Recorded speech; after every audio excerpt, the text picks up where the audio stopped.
이들로부터 여러 나라의 백성들로 나누어져 각기 언어와 종족과 나라대로 바닷가 땅에 머물렀더라 하면서 나라와 족속과 언어대로 머무르고 그 다음 11장에 바벨론, 느부갓네살 왕이 통치하는 바벨로니아처럼 바벨탑을 세우는 사건이 나온단 말이죠.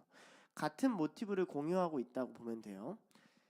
그러면서 이 표현은 이제 신약으로 가면 묵시록적인 관점에서 세상 마지막 때를 얘기하는 표현이 되기도 하죠. 예를 들면 계시록 7장 9절이나 계시록 13장 7절을 보면 계시록 7장 9절 이 일 후에 내가 보니 각 나라와 족속과 백성과 방언에서 아무도 능히 셀 수 없는 큰 무리가 나와서 흰 옷을 입고 손에 종려나무 가지를 들고 보좌 앞 어린 양 앞에 서서 요한계시록 13장 7절 또 권세를 받아 성도들과 싸워 이기게 되고 각 족속과 백성과 방언과 나라를 다스리는 권세를 받았으니 이러면서 마지막 때 하나님이 통치하는 세계, 전 세계를 통치하시는 하나님을 나타내는 표현으로 쓰이기도 해요. 무슨 말이냐면 자신의 나라, 백성, 방언, 언어들을 느부갓네살 왕은 천하에 거주하는 모든 사람이라고 표현한단 말이에요. 다시 말하면 느부갓네살 왕은 자신의 나라에 있는 모든 사람이 곧 온 땅에 있는 모든 사람인 것처럼 이야기했다는 게 굉장히 독특한 특징이죠. 여기서 우리가 몇 가지 특징을 알아볼 수 있죠. 2장과 3장 그리고 1장 여기에 나왔던 느부갓네살 왕과 좀 달라요. 왜? 그전에는 느부갓네살 왕이 굉장히 공격적이었고 마치 주변에 바로 적이 있는 양 자기가 꿈을 꿔도 니네가 맞춰봐라 하고 거기에 대가를 분명하게 치르게 했고 자기를 막 높여 세우려고 사람들을 모아서 성대한 의식을 치르는 등 이런 것을 했단 말이죠. 그래서 3장과 4장 사이에는 일종의 시간의 간격이 있지 않을까 이렇게 추론을 해요. 이 사이에 이미 느부갓네살 왕의 나라는 안정이 되고 이미 평화를 누리고 있었던 시기에 접어든 거죠. 그러니까 자기가 통치하는 이 어마무시한 제국들을 보니까 자기가 곧 전 세계를 정복하는 사람 같은 거죠. 동시에 이 천하에 거주하는 모든 백성이란 말은 이후에 나올 꿈에 이 나무가 땅 끝까지 퍼져 있는 그 형상을 의미하는 표현이기도 해요. 자, 4장은 느부갓네살 입장에서 기록을 하는데 여기서 나오는 조서를 내리노라 원하노니 이 조서를 내리노라라는 말이 원어에 없어요. 다시 말하면 이것은 조서거든요. 이것은 명령이에요. 그런데 내가 너에게 조서를 내릴 거야 라는 말이 아니고 사실 바로 너에게 평강이 있을 거야 라고 간다는 거죠. 그럼 우리가 한번 이렇게 생각을 해볼 수 있어요. 도대체 성경은 이것을 왜 이렇게 기록했는가? 이런 식으로 기록했는가? 우리 번역본 말고 원어는 이런 거죠. 이것을 읽는 독자들이 이 명령이 떨어졌을 때 이것을 듣는 다니엘의 입장에서 듣게끔 만드는 1인칭 화법이라는 거죠. 그러니까 이 글을 이렇게 쓸 수 있어요. 느부갓네살 왕이 이러이러한 조서를 내렸는데 내용은 이러이러한 것이었더라 하면 다니엘이 한 발짝 떨어져서 다니엘이 이런 내용을 들었구나가 아니라 마치 그 현장에서 내가 지금 꿈꾸면 해석해봐 라고 직접적으로 이야기하는 것처럼 성경은 뉘앙스를 쓰고 있다는 게 굉장히 중요해요. 평강이 있을지어다 라는 말을 하는데 원어로 보면 조금 뜻이 달라요. 평강이 번성하라 이런 뜻이에요. 우리가 말하는 생육하고 번성하라 할 때 그 번성 있잖아요. 평강이 멀티플라이하다, 늘어나다 이런 거거든요. 평강은 샬롬의 아람어 버전으로 쓰인 인사말이죠. 그러니까 이게 참 독특한 말이죠. 지금 느부갓네살 왕은 뒤에 보면 알겠지만 번민하고 두려워할 때란 말이에요. 평강이 없는 자예요. 평강이 없는 자가 인사말이긴 하지만 평강이 번성할지어다 하면서 축복을 해주는 이 아이러니가 있죠. 이 아이러니를 통해서 우리가 뭘 할 수 있냐? 느부갓네살 왕이 진정한 통치자, 진정한 평화를 빌 사람이 될 수 없음을 추론할 수 있어요. 이것을 뭐랑 비교해 볼 수 있냐면 요한복음 20장에 예수님이 부활하셔서 하는 말을 보면 알 수가 있는데, 요한복음 20장 19, 21, 26절에 예수님이 세 번이나 평강이 있을지어다 하면서 제자들에게 나타나는 장면이 있어요. 왜 그러냐면 예수님께서는 자신이 평강이 가득한 상황, 이 세상을 통치할 왕의 모습으로 제자들에게 평강을 빌어주죠. 평강이 있는 자가 평강을 빌어줘야 의미가 있지. 제가 막 불안에 발발 떨면서 괜찮아 괜찮아 하면 전혀 안 괜찮아, 더 안 괜찮아 보인다고요. 엄마 아빠가 안정돼야지 아이들이 안정을 누리지. 엄마 아빠가 막 불안해서 달달 떨면서 괜찮아 라고 말하면 이게 괜찮지 않게 느껴지는 거랑 같은 원리죠. 자, 그래서 느부갓네살은 그럼에도 불구하고 이전과는 좀 다른 행보를 많이 보여요. 그게 2절과 3절에 나오는데 2절과 3절이 느부갓네살 왕의 변화된 모습을 우리가 알 수 있죠. 그럼 느부갓네살 왕은 무엇이 바뀌었을까? 지극히 높으신 하나님이 내게 놀라운 일을 보여줘서 내가 그것을 즐거워하고 막 그것을 찬송하는 모습이 나와요. 느부갓네살 왕의 말년쯤에 이 일이 벌어졌다고 추론했을 때 다니엘과 그리고 그 일련의 사건들을 통해서 느부갓네살 왕이 조금 수그러들죠. 이것은 그가 나이가 들어서 그럴 수도 있고 아니면 그 인생 가운데 경험한 영적인 사건들, 우리가 보는 1장, 2장, 3장에 나오는 사건들로 인해서 그렇게 변화됐을 수도 있어요. 재밌는 것은 이 지극히 높으신 하나님이란 말이 느부갓네살 왕의 변화에 힌트를 줄 수가 있는데, 이 말은 성경에서 여러 군데 나와요. 창세기서부터 히브리서까지 나와요. 근데 그 중에 가장 많이 나오는 책이 다니엘서고요. 지극히 높으신 하나님이라는 말이 다니엘서에 13번이 나오는데 그 13번 중에 6번이 4장에 나와요. 그리고 이 말이 언제 시작되냐면 3장에 시작됩니다. 언제 시작되냐? 3장 26절에 나와요. 느부갓네살이 맹렬히 타는 불 아귀 가까이 불러 이르되 지극히 높으신 하나님의 종 사드락 메삭 아벳느고야 나와서 이리로 오라 하매 사드락 메삭 아벳느고가 불 가운데서 나온지라. 그들이 불 가운데서 구원받는 그 사건이 느부갓네살한테는 굉장히 중요한 키워드가 됐죠. 이제 자기한테 어떤 영적인 일이 일어나면 적어도 뭘 인지하고 있냐, 여호와라는 사실까지는 인정 못해도 이 세상 어딘가에는 내 인식을 뛰어넘는 누가 있어요? 지극히 높으신 신이 있다는 걸 고백하고 그가 나한테 알게 해준다는 건 굉장히 큰 복임을 이야기해요. 그러니 영적인 일에 예민하게 반응하는 사람의 모습을 보여주지만, 그러나 이 찬양이 우리의 마음에 탐탁치 않은 부분은 2절에 나옵니다. 지극히 높으신 하나님이 내게 행하신 이적과 놀라운 일을 내가 알기를 즐거워하노라. 자, 하나님을 3절에 찬양하지만 그 찬양하는 이유가 뭐예요? 나라는 자기중심적 찬양이 우리의 마음을 읽는 자로 하여금 복잡하게 만들어요. 이 사람이 아군인지 적군인지 헷갈리게 만들어요. 이런 거죠. 느부갓네살의 세계관은 확실히 바뀌었어요. 그러니까 어떤 변화를 보여주냐? 자신을 적대하는, 자신에게 어떤 현상이 일어났을 때 내 주위에 누가 적이 있을지도 몰라서 공격하는 그런 현상 가운데 느부갓네살 왕은 이제 사람을 죽이지 않고 이제 공격하지 않고 하나님의 다스림 안에서 평화를 이야기할 수 있는 사람이 되었다는 거죠. 우리 여기서 이제 적용점 우리 하나 찾아봐야 되는데, 우리 이렇게 한번 생각을 해볼 필요가 있을 것 같아요. 과연 이 세상에 있는 사람들도 변화하는가? 하나님을 믿는 자만 바뀌는가? 이거 굉장히 중요한 문제예요. 하나님을 믿는 자도 안 바뀌는가? 왜냐면 우리가 신앙생활을 하면서 이것을 경험하게 되잖아요. 느부갓네살 왕은 간접적으로 하나님의 일하심을 경험했어요. 그는 다니엘을 곁에 두고 있었던 자기 때문에 간접적으로 하나님을 경험할 수 있었죠.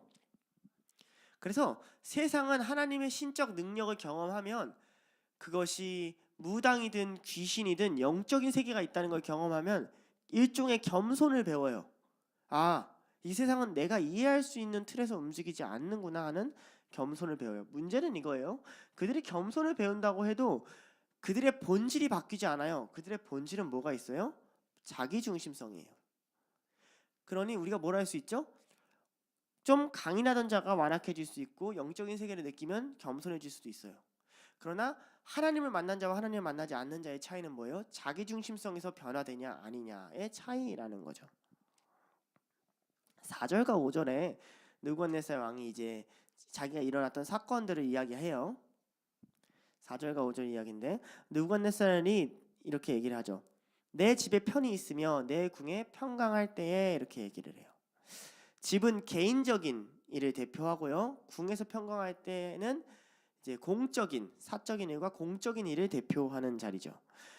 이미 나라의 기틀을 단단히 잡았고요. 느부갓네살 왕의 후반기에 이제 서사들을 보면 수많은 건축을 하면서 나라를 굉장히 부강하게 했다라는 기록들이 있는 걸 보면 이 기록이 역사적으로도 맞는 기록인 것 같아요. 여기서 집에서 편히 있다라는 말을 직역하면 쉬고 있다 이런 뜻이에요. 내가 집에서 쉬고 있을 때, 혹은 쉽게 하다 이런 뜻이에요. 쉽게 할 때에. 그리고 평강하다는 평강이라는 뜻도 있지만 번성하다라는 단어예요. 내 궁에서 번성하고 있을 때, 일이 잘 될 때, 기업이 될 때, 돈이 술술 벌려질 때, 뭐 이런 거죠. 그런데 어떤 경험을 하냐? 평강의 때가 번민의 때로 바뀌고 침상에서 가장 내밀하고 가장 편해야 되는 그곳이 두려움의 공간으로 변화되는 경험을 느부갓네살이 하게 돼요. 여러분, 우리 이거 한번 고민해 봐야 돼요. 자신의 개인적인 공간까지 침투하는 하나님, 자신의 평강한 내가 자는 침상까지 침투하는 하나님을 느부갓네살이 경험하면 단순히 찬양에서 끝나지 못한단 말이에요. 그는 노래하고 있지만 그의 마음은 번민하고 있단 말이죠. 번민이란 말은 문제, 급하다라는 뜻이에요. 일전에 꿈을 꾸죠. 2장에 이런 얘기가 나와요. 2장 25절에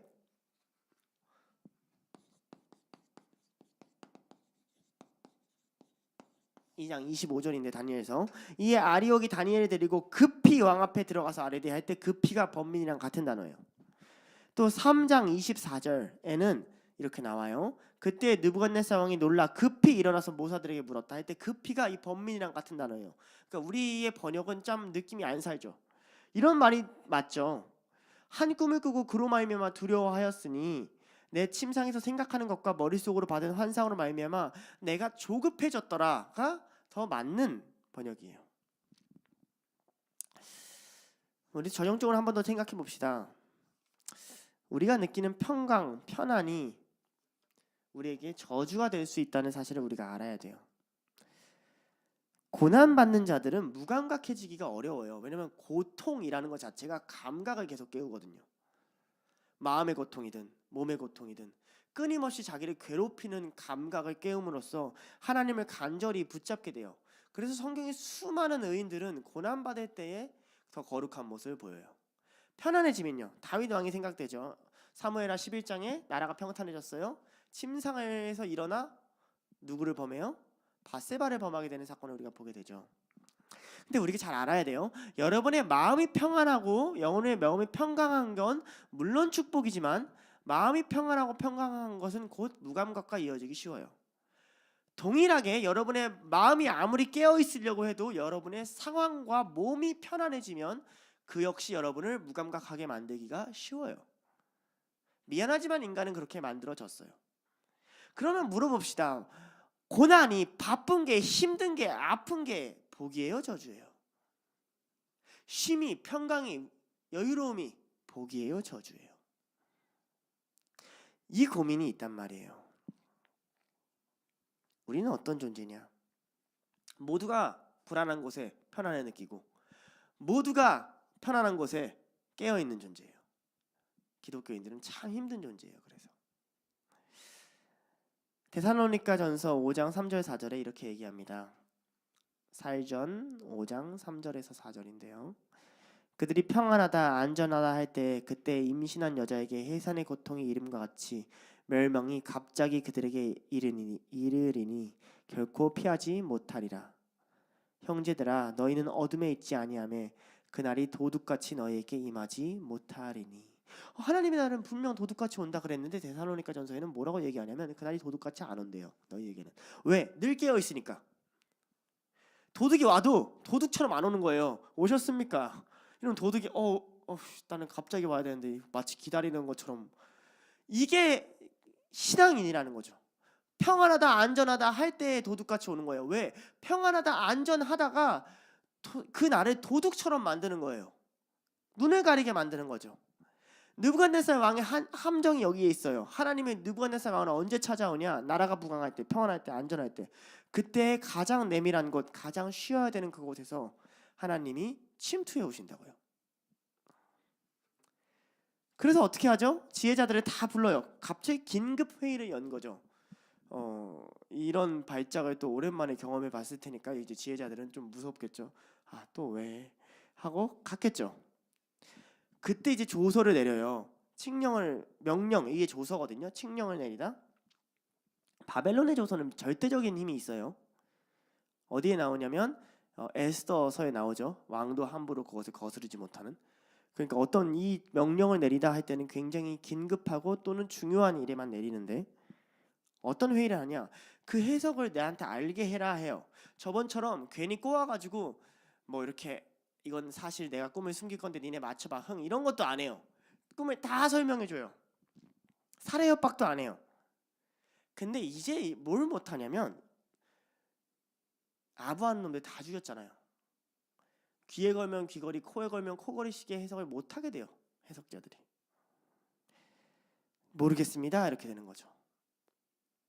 그럼 한 차례 한 차례 왔을 거예요. 자, 그 뉴비 와봐. 어떻게 생각해? 꿈 모르겠습니다. 그렇게 다음. 여기 그 팀장 와봐. 어떻게 생각해? 모르겠습니다. 오케이 다음. 차장 와봐. 모르겠습니다. 다음. 이렇게 됐단 말이에요. 왜냐하면 8절에 그 후에라고 썼을 때 그 후에가 원어로는 그 마지막에 라는 뜻이에요. 애프터가 아니라 in the end예요. 그러니까 다니엘로부터 한 명 한 명씩 모르는데요. 떠넘기기. 모든 스포트라이트랑 부담감이 다 누구에게로? 다니엘에게로 이렇게 가는 거죠. 그런데 지혜자들이 그럼 무슨 모였을까요? 그러려면 이 왕이 옆에 두고 있을 필요가 없죠. 나라가 부강할 때, 나라를 안정적으로 만들 때, 나라를 평강하게 만들 때는 이 지혜자들이 필요했을 거란 말이죠. 자신의 지혜와 이 연구한 기반을 토대로 어떻게 해야 우리가 더 편안할 수 있지, 어떻게 해야 나라가 더 안정될 수 있을지 열심히 아이디어를 냈을 거란 말이에요. 그런데 무슨 얘기를 못하냐? 영적인 거에 대해서 한마디도 못하는 거예요. 철저히 무력하게 대답할 수밖에 없죠. 왜냐면 그들의 바램은 해석에 있지 않고 평강에 있거든요. 그러니까 그들은 해석할 수가 없어요. 평강에 벗어나는 말을 감히 할 수가 없거든요. 하나님을 모르거든요. 평강의 주인을 모르거든요. 신앙인은 누구예요? 세상의 지혜는 없을 수도 있어요. 그러나 영적인 눈이 있어요. 이해가 안 되는 일, 삶의 어떤 현상들이나 하나님의 일하심이 드러났을 때 그때 주목하게 되는 존재란 말이죠.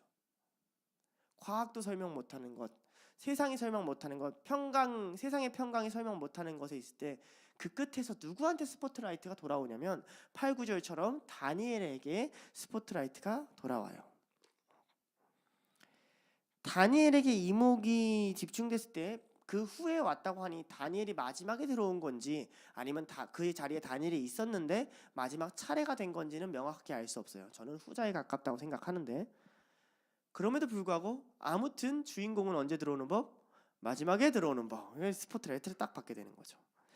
근데 왕이요, 다니엘이 오니까 다니엘 해석해봐라가 아니라 모든 사람 앞에서 이제 왕이요 밑밥을 깔기 시작해요. 제가 이 밑밥을 좀 느껴보는데 우리 담임 목사님이 자꾸 저 소개를 할 때 너무 띄워주셔가지고 고개를 못 들 때가 있거든요. 우리 전도사님은 어떻고 저떻고 하는데 마치 그런 사람이 그죠? 물론 칭찬이지만 굉장히 두려운 칭찬이란 말이죠. 어떻게 띄어지냐?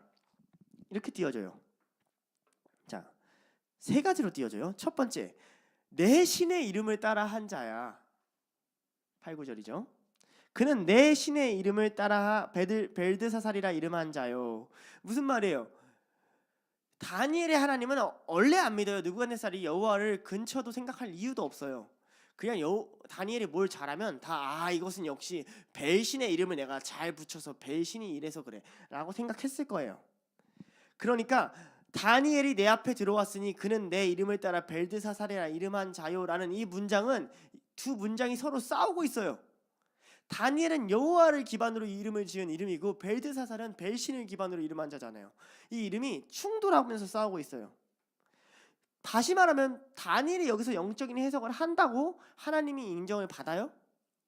아니라는 거예요. 여러분들이 세상에 나가서 물론 하나님의 사람인 거 알고 있겠죠. 근데 잘하면 역시 교회를 잘 다니면 사람이 저렇게 돼라고 얘기할까요? 아니요. 여러분의 성품이 좋으면 부모님까지는 인정해 줄 수 있어요. 근데 부모님이 역시 목사여서 저 자녀가 저렇게 컸어 라고 얘기해 줄까요? 절대 안 그래요. 우리 회사에 10년 동안 일한 인재가 이렇게 지혜로운 말을 했습니다 라는 걸 꼭 붙인다고요. 내가 생각하는 세상의 것. 댓글들을 봐봐요. 아무리 기독교가 이 나라에 희생을 하고 교육을 짓고 병원을 짓고 헌신을 하는 자들이 있어도 자 정말 훌륭한 사람이다. 야 어떻게 저런 사람이 있지? 션 같은 사람이 야 저렇게 어떻게 기부를 많이 하지? 어떻게 저런 부부를 만들지? 라고 해도 심리학적으로 자기 생각대로 얘기한다는 거죠. 그렇지만 엄청난 부담감이죠. 신의 이름을 걸고 하라는 거니까. 두 번째, 그럼 얘는 이름만 벨신의 이름이 있을 뿐 아니라 그 안에는 내주하는 게 있는데 거룩한 신들의 영이 있어. 거룩하다, 두드러지다, 구별되다 이런 뜻이죠. 두드러지고 구별된 통찰이 있는 사람이라는 뜻이에요. 다른 말로 하면 다니엘이 이야기할 때 뭔가 다른 이야기를 했다는 거죠. 얘가 얘기하는 건 좀 다르게 들리는데? 얘가 얘기하는 건 관점이 좀 다른 것 같아. 너무 신선해. 기독교인, 그러니까 신앙을 제대로 하는 사람 만나면 이런 거 늘 느끼게 되거든요. 늘 이 세상에 막 이거 막 다 이런 얘기 듣다가 저렇게 생각하는 사람이? 라는 느낌이 다니엘이 늘 줬다는 거죠. 또 하나, 여러 가지 신들의 영을 내주한다 그래요. 왜 그랬을까요? 다니엘은요 진짜로 신들이 내주하는 것 같이 사는 사람이었어요. 매일 기도하고 매일 거룩하고 매일 정돈되고 권력을 탐하지 않고 맡겨진 성실하고, 우리로 따지면 이렇게 다니엘한테 말하면 미안한데 약간 도인 같은 느낌이잖아요. 그런데 모든 일, 국가, 정세, 여러 가지 일들을 다 처리해요. 자, 그 당시는 어떤 신관이에요? 의술은 의술의 신이, 경제는 경제의 신이. 무슨 말인지 알죠? 하늘은 하늘의 신이. 다니엘은 모든 걸 다 알고 있어요. 느부갓네살에는 어떻게 느꼈을까요? 야, 여러 가지 신이 네 안에 내주하는구나 라고 느부갓네살은 느꼈을 거예요. 그 말이 이거죠. 구별된 여러 가지 신이 그 안에 내주해. 얘는 달라야 니네들이랑 급이 달라 이렇게 지금 하는 거죠. 마지막 세 번째, 박수장 벨드사사라. 이제 명칭, 직책을 주는 거죠. 우리 아빠가 비행기 탈 때 제일 싫어하는 말이 목사님이잖아요. 목사님 부르면 이제 비행기에서 어떻게 해야 돼요? 넷플릭스 못 봐요. 성경책 펴야 돼요. 슬픈 비행이 시작되는 거죠. 박수장 벨드사사라. 이 천문학자들의 대장아, 마술가들의 수장아, 풀어봐라 이렇게 하는 거죠. 엄청 존경받는 위치였어요. 하늘의 뜻을 푸는 역할이었으니까. 우리나라로 치자면 최고위 학자이면서 총장이면서 장관을 같이 하는 교육부, 이런 교육감이면서 우리나라 최고의 지성인이면서 이런 느낌의 위치였어요. 박수장은. 어땠을까요? 다니엘이 이 얘기를 들으면서 너는 내 신의 이름이 있고 너희 안에 여러 신들이 내주하고. 일단 두 가지로 복잡하죠. 그거 아닌데 나는 여호와의 이름이 있는 다니엘이고 나는 내 속에는 하나님 한 분밖에 안 계시고 나는 박수장 알바니. 그 두 번째, 부담스럽잖아요. 이렇게까지 왕이 띄워줬는데 얘 봤지? 야 봐, 얘가 어떻게 하는지 봐봐. 야 봐봐, 얘는 해석한다니까. 니들이랑 다르다니까. 얘는 이런 거죠. 제가 석훈이를 딱 데리고, 석훈이는 일반적이지 않아. 석훈이는 얼마나 성령님에 대한 분별이 있는데 석훈이가 말하면 달라. 얘는 통찰이 달라. 석훈아 나와서 이제 나 이어받아서 강의해봐. 야, 들어봐. 석훈이가 어떻게 하냐. 얘 전도사야. 그래도 내가 나와봐 하고 딱 마이크를 쥐어줬어요. 어떨 것 같아요? 미칠 것 같다고 저기서 얘기를 해요. 어떤 일이라도 너한테 어려움이 없을 거야 이렇게 얘기해요. 9절에. 얼마나 그게 마음을 어렵게 합니까? 칭찬이 얼마나 어렵게 합니까? 우리는 이런 사건 앞에 서야 된다는 거예요. 말했잖아요. 다니엘은 목회자가 아니라고요. 다니엘은 거룩한 평신도라고요. 우리는 이런 사건 앞에 서야 돼요. 책임질 수가 없는 것 같은 일, 그런데 하나님과 관련된 일, 세상은 오해하는 일, 그렇지만 나에게는 하나님 앞에서 이루어야 가는 그런 일. 하나님이 내주하는 자라고 모든 일이 편할까요? 지혜가 있다고 느꼈을까요, 본인이? 모르겠어요. 확실한 것은 지혜 있는 대답을 해야만 해요. 하나님이 살아계신 것처럼 말해야만 해요. 세상이 우리들을 주목하는 게 과연 우리들에게 복일까요? 모르겠어요. 확실한 건 기독교인이 세상에 있을 때 그것은 엄청난 부담으로 다가온다는 거죠. 쟤는 잘할 거야. 교회 다니잖아. 쟤는 뭔가 쟤한테 상담하면 힘든 말 안 할 거야. 교회 다니잖아. 내가 네 인생에 대해서 뭘 감당할 수 있는데 왜 나한테 와가지고 갑자기 그런 상담을 털어놓는 건데. 근데 대답을 해줘야 되잖아. 그것도 기독교인이라고 왔으니까 성경적으로. 그렇죠? 그런데 걔네한테, 무신론자한테 하나님의 말씀에 이러면 듣겠냐고요. 이 부담감을 다니엘도 받고 있고 여러분도 갖고 있단 말이죠. 그러면서 다니엘의 대답은 나오지도 않고 왕의 꿈을 막 설명하기 시작하죠. 왕의 꿈 되게 재밌죠? 왕의 꿈은 이런 꿈입니다. 좀 지울게요.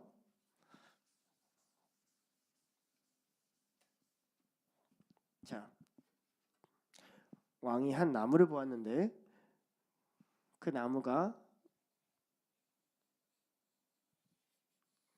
자랐어요. 그러니까 처음에는 그렇게 큰 나무가 아니었는데 아무튼 엄청 자랐어요. 나무가 엄청 자라서 뭐 이렇게 됐겠죠. 뭐 거대한 나무가 됐겠죠. 그죠? 여기에는 열매가 엄청 맺히고 새들이, 놀랍게도 새예요. 새들이 날아다니는 가지에 깃들고 동물들이 있고 모든 육체가 이 안에 그늘에 머물렀어요. 자, 이런 꿈을 꾼단 말이에요. 놀랍죠? 좋아요. 자, 왕이 한 나무를 봐요. 그가 이상이라고 썼을 때는 환상을 의미하는데 실제적으로 직접적으로 본 것 같은, 생생하게 본 장면 같은 것을 의미할 때 이상이라는 표현을 보통 주로 써줘요. 땅, 여기서 땅 중의 중앙이라고 말하는 건 사실 그 그라운드가 아니라 earth예요. earth, 지구, 그러니까 세계라는 뜻에 가까워요. 이 earth의 한 가운데 나무가 있었다는 거죠. 일단 지구 평평설을 믿었던 평평이었더라는 걸 우리가 알 수가 있죠. 느부갓네살 왕이. 물론 당시에는 세계관이 그랬고요. 그런데 이 나무에 대한 메타포는 고대 중동에는 굉장히 익숙했어요. 거대한 나무를 통해 세상이 이루어지고 그 세상에 나무가 있는 것들은 사실 그들의 신화에서는 그렇게 낯선 비유는 아니었어요. 이 비유와 비슷한 것이 어디에 나오냐면 에스겔서 31장에 나옵니다. 에스겔서 31장에도 거대한 나무가 나와요. 제가 몇 절만 읽어줄게요. 6, 7절인데 공중의 모든 새가 그 가지에 깃들며 들의 모든 짐승이 가는 밑에 새끼를 낳으며 모든 큰 나라가 그 그늘 안에 거주하였더라. 그 뿌리가 큰 물가에 있으므로 그 나무가 크고 가지가 길어 모양이 아름다우며. 굉장히 비슷하죠. 자, 이어서 에스겔서 31장 12절과 14절 읽어줄게요.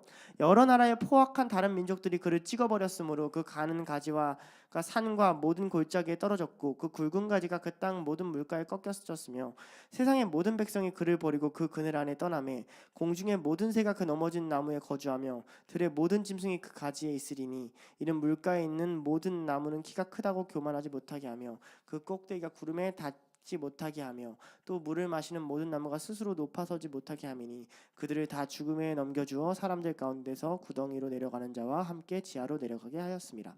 이거 애굽 왕한테 하는 말이거든요. 31장 1절에 보면 통치자들의 나무로 비유하는 건 이 당시에는 익숙한 비유였고 에스겔도 이렇게 비유했을 때 백성들이 알아들었어요. 왕이 몰랐을까요? 그 나무가 자기를 상징한다는 걸 알고 있었어요. 느부갓네살의 왕의 나무는 조금 더 디테일하죠. 통치자의 이상 같은 걸 보여줘요. 땅 한가운데 있으며 그 나무가 자라나고 하늘에 닿고 땅 끝까지 닿고 잎사귀는 아름답고 열매는 많고 모든 사람들이 거기에 거늘고 먹을 것을 얻는 통치자의 이상. 예. 그런데 이 통치자의 이상을 통해 하나님이 보여주는 게 있어요. 자, 4장 4절에 느부갓네살 왕이 무슨 얘기하냐면요. 나 느부갓네살 왕이 내 집에 평안이 있으며 내 궁에 평안할 때 누가 평안해요? 나. 근데 하나님 환상을 보여줘요. 느부갓네살 왕은 직관적으로 알았을 거예요. 그 나무가 자기를 상징한다는 것을. 그런데 누가 평안해요? 나무가 크니까. 잎사귀는 아름답고 12절인데요. 열매는 많아서 만민이 먹을 것이 되고 그 그늘에 있으며 공중에 나는 새와 그 가지에 깃들고 육체를 가진 모든 것이 거기서 먹을 것을 얻더라. 통치자를 세워준 이유를 하나님이 보여주는 거예요. 만민이 평안한 것, 만민이 먹을 것을 얻는 것, 높아지는 자리에 가야 되는 이유, 너로 인해 한 사람이라도 더 먹고 너로 인해 한 사람이라도 평안한 것. 왜? 이게 하나님의 통치 방식이거든요. 시편 136편 25절에 이렇게 나와요. 모든 육체에게 먹을 걸 주시니 이에게 감사하라. 그 인자하심이 영원함이로다.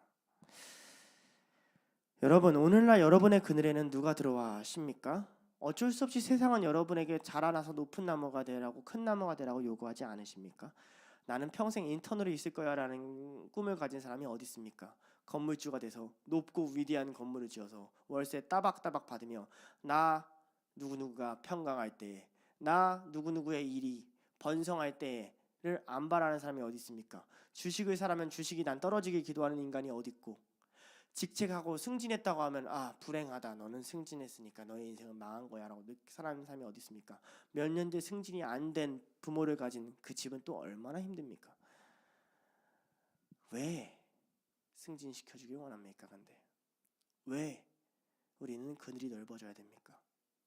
왜 우리에게 열매가 열려야 됩니까? 왜 내가 하는 사역에 일에 열매가 열려야 되죠? 왜 사람이 바뀌어야 됩니까? 느부갓네살 왕은 이렇게 얘기했어요. 내가 평강할 때, 내가 안전할 때. 하나님은 이렇게 얘기하는 거예요. 만민이 먹어야지. 모든 백성을 살렸어야지. 생육하고 번성하라. 그 다음에 땅을 정복하고 다스리라 라는 명령은 느부갓네살 왕한테만 떨어진 명령이 아니라 창세기 1장의 모든 인류에게 떨어진 명령이에요. 우리는 누군가의 그늘이 되기 위해서 존재해요. 이게 위치를 주신 자의 사명이에요. 13절부터 15절로 넘어가겠습니다.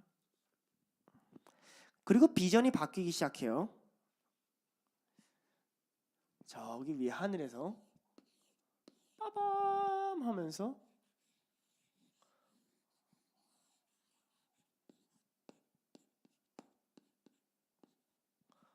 어떤 존재가 내려와요.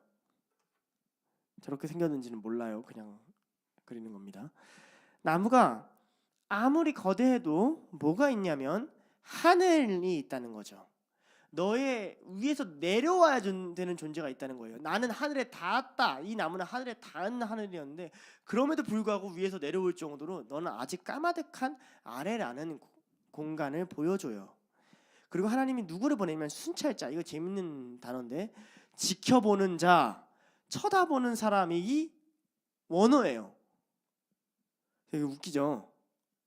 그러니까 어떤 사람도 될 수 있냐면 왕이 보내서 그 고을을 잘 다스리는지 못 다스리는지 감사하는 감사. 우리 감사가 내려오면 늘 무섭거든요. 돈을 어떻게 쓰고 있지? 그러니까 감사는 우리로부터 출발해야만 안전하다. 감사는 위로부터 내려오면 무섭다. 무슨 말인지 알죠? 두 감사가 다릅니다. 자, 감사가 내려온 거랑 같아요. 하나님이 깨어서 쳐다보고 있는 걸 얘기하는 거예요. 이런 느낌이었겠죠. 아주 그냥 이렇게 무섭게 쳐다보고 있는 느낌이었겠죠. 하나님이 지켜보고 있는 거예요. 침상에서 잠이 들 때, 네가 평안한 그때 하나님이 느부갓네살 왕을 내려와서 쳐다보고 있는 거예요. 여러분이 평안할 때, 여러분이 여행 갈 때, 여러분이 혼자 쉴 때, 여러분들이 혼자 방에서 컴퓨터를 하건 일을 하건 숙제를 하건 과제를 하건 하나님이 내려와서 쳐다보고 있는 거예요. 그걸 인식시키는 거예요.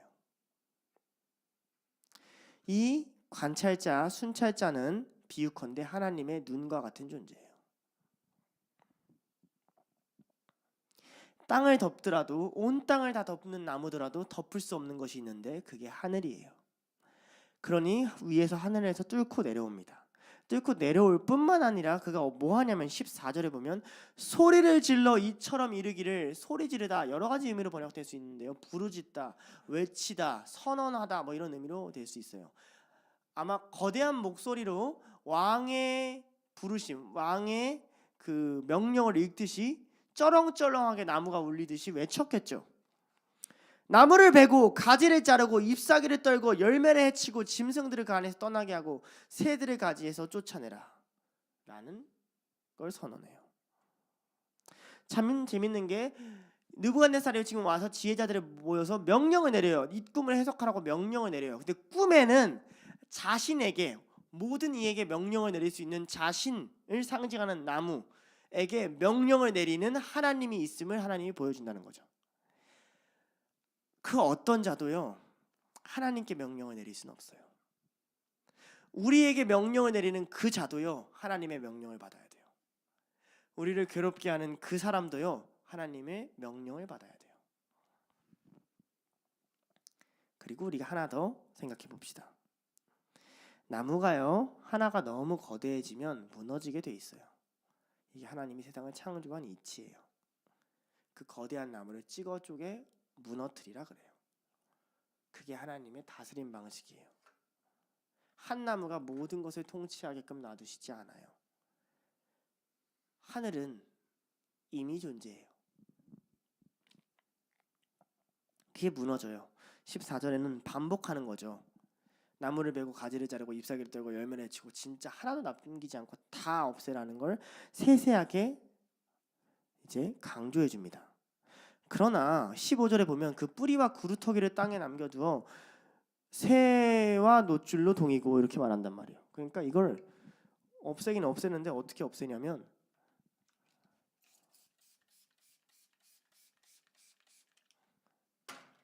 이렇게 없애는 거죠.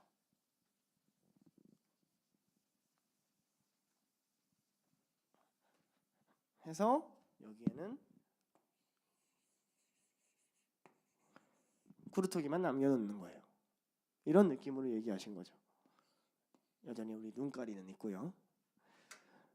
자, 이건 하나님의 성품을 보여줍니다.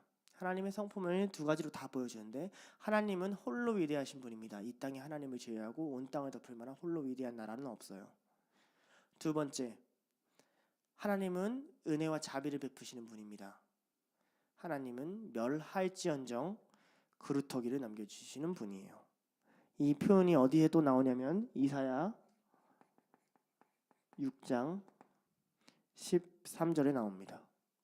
하나님이 북이스라엘을 멸망시킬 거라고 예언하면서 이런 얘기를 해요. 그 중에 10분의 1이 아직 남아있을지라도 이것도 황폐하게 될 것이나 밤나무와 상수리나무가 배임을 당하여도 그 구루터기는 남아있는 것 같이 거룩한 씨가 이 땅에 구루터기니라 하시더라. 구루터기를 남겨둔다. 무슨 말이에요? 기회를 주는 하나님이란 뜻이에요. 다시금 일어날 기회, 다시금 하나님 앞에서 네 삶을 재정비할 기회를 주시는 하나님이에요. 우리가 착각하지 말아야 돼요. 우리가 위대하고 교만한 것들은 찍어 쪼개 불로 태워 무너지게 돼 있어요. 그러나 우리의 교만이 하나님의 관찰자 앞에서 쪼개짐을 선언받는다 하더라도 하나님은 뭘 남겨두시는 분이에요? 그루터기를 남겨두시는 분이에요. 그루터기를 어떻게 하세요? 세 줄과 노줄로 동이라고 해요. 이 말이 무슨 뜻인가 학자들이 많이 고민하는데 그루터기를 이렇게 쇠랑 노줄로 이렇게 엮으라는 거거든요. 이렇게. 그래서 사람들이, 이 학자들은 어떻게 추론하냐? 들짐승과 다른 생물로부터 보호하고 있다라고 여겨요. 그러니까 그루터기를 남겨둘 뿐만 아니라 뭐 하라는 거예요? 보호해달라는 거예요. 보호하라는 거예요. 또 하나, 그리고 들풀 가운데 들어 그래요. 연한 풀을 의미하는데 이 연한 풀은 새로 돋은 풀을 의미해요. 즉 이 나무가 사라지니까 햇빛을 받고 여기서 다시 풀이 돋는 사건을 의미해요. 이 풀 가운데 가만히 놔둬라 라는 거죠. 자연 그 상태로 방치해라 라는 거예요. 하나님이 우리한테 가능성을 주지만 우리의 진정한 겸손은 어디에서 다시 일어나냐면 하나님이 우리의 교만을 꺾고 이 자연 그 상태에서 놔둘 때 우리는 우리의 현 주소를 봅니다. 벌거벗은 상태거든요. 기회는 주셨어요. 다시 잘할 수는 있어요. 그러나 벌거벗은 상태가 되거든요. 그러면 어떻게 깨달아요? 자신의 근본이 높은 가지나 많은 열매에 있지 않고 어디에 있음을 깨닫게 되냐면 나의 근본이 고작 그루터기구나 라는 걸 깨닫게 돼요. 여러분, 본질과 본질이 아닌 것의 차이는 이거예요. 나무는 뿌리를 제거하고 줄기와 열매를 놔두면 전체가 죽게 돼 있어요. 그죠? 그런데 가지를 좀 친다고 나무가 죽진 않아요. 제가 팔을 딱 뒀을 때 이 팔과 저 중에 뭐가 좀 더 본질에 가까울까요? 팔과 몸 중에 뭐가 좀 더 본질에 가까울까요? 몸이에요. 왜?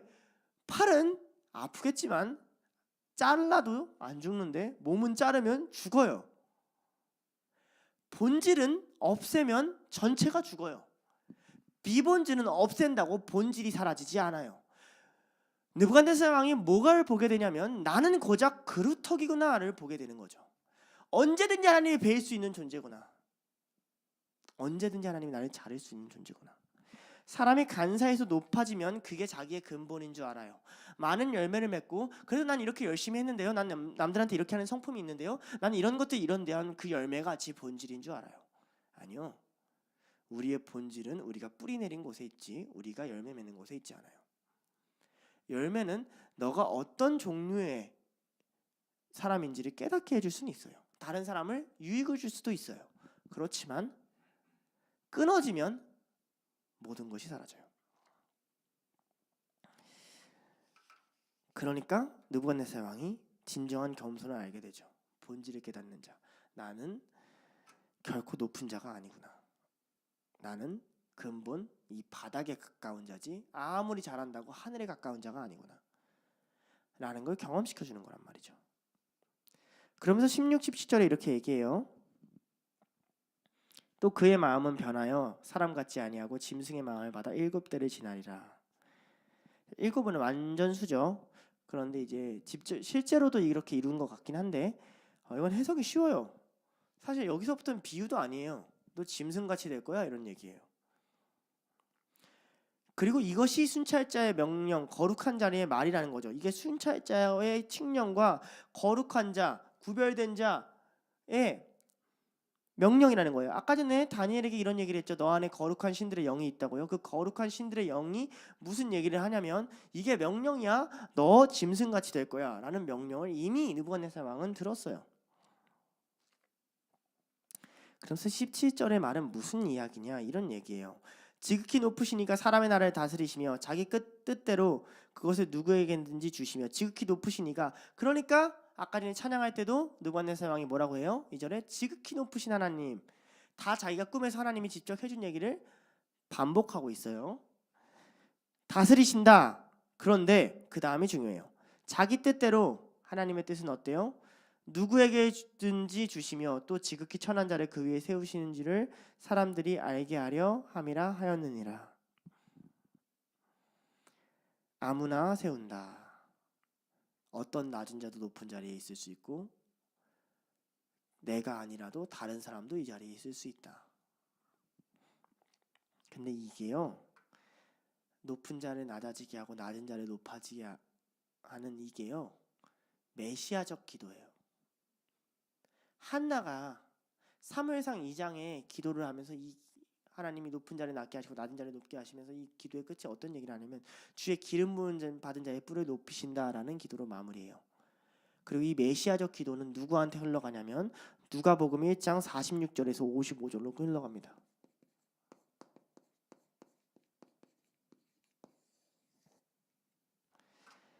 마리아가 이르되 내 영혼이 주를 찬양하며 내 마음이 내 하나님 구주를 기뻐하였음은 그의 여정의 비천함을 돌보셨습니다. 보라 이제 후로는 만세의 날을 복이 있다 일컬음이로다. 능하신 이가 큰일 내게 행하셨으니 그의 이름이 거룩하시며 긍휼하심이 두려워하는 자에게 대대로 이르리로다. 그는 그의 팔로 힘을 보이사 마음의 생각이 교만한 자를 흩으셨고 권세 있는 자를 그 위에서 내리치셨으며 비천한 자를 높이셨고 줄이는 자를 좋은 곳으로 배불리셨으며 부자는 빈손으로 보내셨도다. 그 종 이스라엘을 도우사 긍휼히 여기시고 기억하시되 우리 조상에게 말씀하신 것 같이 아브라함과 그 자손에게 영원히 하시리로다 하니라. 메시아적 기도에 늘 들어가는 내용이 뭐냐면 높은 자가 낮아지고 낮은 자가 높아질 거다라는 이야기예요. 하나님이 지금 느부갓네살 왕한테 메시아적 기도를 얘기해요. 온 땅을 통치하는 자가 누구냐? 나라고 생각했던 느부갓네살 왕한테 그게 아니다라 얘기해요. 온 땅을 통치하는 자는 메시아예요. 온 땅은 구원자가 필요해요. 그 어떤 높은 자도 자기가 낮아질 수 있게 되는 자, 그 어떤 낮은 자도 높아질 수 있게 되는 자가 필요해요. 그 누구도 그 앞에서 교만할 수 없게 되는 자, 그 누구도 그 앞에서 나는 자존감이 낮다고 얘기할 수 없게 되는 자가 필요해요. 이게 하나님의 통치 방식이에요. 놀랍게도 너는 짐승 같은 자라고 얘기하면서 도리어 하나님이 너가 아니라 누굴 그 자리에 넣어도 상관없다라는 이야기를 해요. 반대로 말하면 느부갓네살 너도 짐승의 때에서 구원받을 메시아가 필요하다는 이야기예요. 적용해 볼게요. 여러분들에게 하나님의 영이 떠난다면 미안하지만 여러분들은 짐승과 다를 바가 없습니다. 과학은 끊임없이 우리에게 이걸 증명해줘요. 우리가 얼마나 짐승과 가까운지, 우리의 생각과 사고 패턴이 얼마나 본능에 가까운지, 우리가 얼마나 번식에 매여있는 존재인지 끊임없이 증명해줘요. 성경도 그렇게 얘기해요. 하나님의 영이 너를 떠나면 사울도 나중에 그랬고요. 느부갓네살도 그래요. 옷을 벗고 개와 다름없는, 짐승과 다름없는 행위를 하게 돼요. 우리에게는 하나님의 영이 임해야 돼요. 하나님의 통치가 임해야 돼요. 메시아적 구원이 임해야 돼요. 그래서 짐승적으로 사는 게 아니라 사람적으로 살 수 있단 말이에요. 인간적으로 사는 것이 예수님처럼 사는 거라고 성경이 그랬단 말이에요. 그가 오직 참 하나님과 참 사람이 되셨다 그랬단 말이죠. 우리는 사람처럼 살고 있는 게 아니에요. 그가 아무리 평강하고 위대하고 놀라운 국가를 운영해도 그는 짐승처럼 사는 사람과 다를 바가 없어요. 그 역시 구원자가 필요하고 그 역시 하나님의 통치가 필요하고 그 역시 자기가 교만해지면 찌꺼져 내려갈 수밖에 없는 불완전한 인간, 짐승과 가까운 인간일 뿐이라는 거죠. 근데 봐요, 우리는 어떻게 생각해요? 자기 안에 많은 능력이 있으면, 내가 저 사람보다 조금 더 나으면, 내가 조금 더 좋은 사람을 얻을 수 있으면, 내가 조금 더 사람들한테 좋은 평판을 받으면, 세상은 어때요? 조금 더 많은 팔로워를 얻으면 사람들이 얻은 미슐랭 2스타니 3스타니 그걸로 인해서 이미 인정해 주잖아요. 물론 노고가 있겠죠. 수고가 있겠죠. 그런데 우리는 우리의 평가 안에서 인정한단 말이에요. 저 사람은 저걸 얻을 만해. 야, 저 교회 목사님은 2만 명 교회 목사님이야. 개척하셔서 1명부터 2만 명을 키우셨대. 등등등등. 아니라는 거죠. 우리가 진정해야 되는 기도는 메시아적 기도예요. 주님, 높은 자를 낮게 하여 주시옵소서. 내 마음에 높은 것들을 낮게 하여 주시옵소서. 내 마음에 낮은 것들을 높여 주시옵소서. 내가 가장 낮을 때 하나님 곁으로 향하고 내가 가장 높을 때에 낮은 자를 향할 수 있게 하여 주시옵소서. 그것이 하나님이 만든 인간이고 그것이 하나님이 원하시는 통치이기 때문에 그래요. 이제 18절만 하고 성경 공부를 마치려고 해요. 위에서는 순찰자를 뭐라고 얘기하냐면 17절에 순찰자의 명령대로 또 거룩한 자의 말대로 해서 순찰자와 거룩한 자를 같은 선상에 놓아요. 그리고 그 거룩한 자의 신들이 너의 안에 있다라고 느부갓네살 왕이 말하면서 끝끝내 18절에 부담감을 주고 말을 끝내요. 약간 그닥 좋은 상사 같지는 않아요. 그죠? 근데 왜 다니엘에게 계속 거룩한 신들이 네 안에 있다라고 강조할까요? 3번이나 강조하거든요. 이런 거예요. 너희는 누구냐는 거예요. 우리한테. 하나님은 세상의 교만을 이야기해요. 또 멸망과 심판을 이야기해요.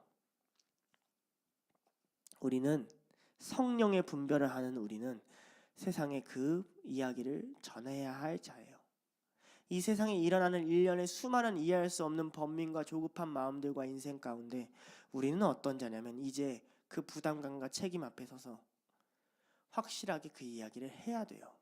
심판이라면 심판을, 당신이 짐승 같다면 짐승 같다는 이야기를. 그게 거룩한 자의 영이 내주하는 사람이에요. 그게 성령이 있는 사람이에요. 분별하여 말할 수 있는 자, 분별하여 전할 수 있는 자. 그런데 듣자마자 늘 분별이 되고 자연스럽게 해석되는 무슨 챗GPT AI처럼 우리가 작동하지 않아요. 그러니 우리도 그 앞에 서서 그 부담감 앞과 이 책임감과 이 물음 앞에서 대답해 보라는 거예요. 그래서 1인칭으로 지금 쓴 거예요. 니네가 말해보라는 거예요. 이걸 읽고 있는 이스라엘 백성아, 이걸 읽을 하나님의 자녀들아, 니네가 대답해봐라. 이런 꿈이 너네 앞에 있다. 이런 통치자가 너네 앞에 있다. 이런 질문들이 이 세상에서 너네 앞에 온다. 너희가 대답해봐라. 너희 안에 거룩한 영의 신이 있지 않느냐. 너희가 말해봐라. 넌 무엇라고 말할 거냐. 넌 무엇라고 고백할 거냐. 넌 무엇을 전하고 있냐.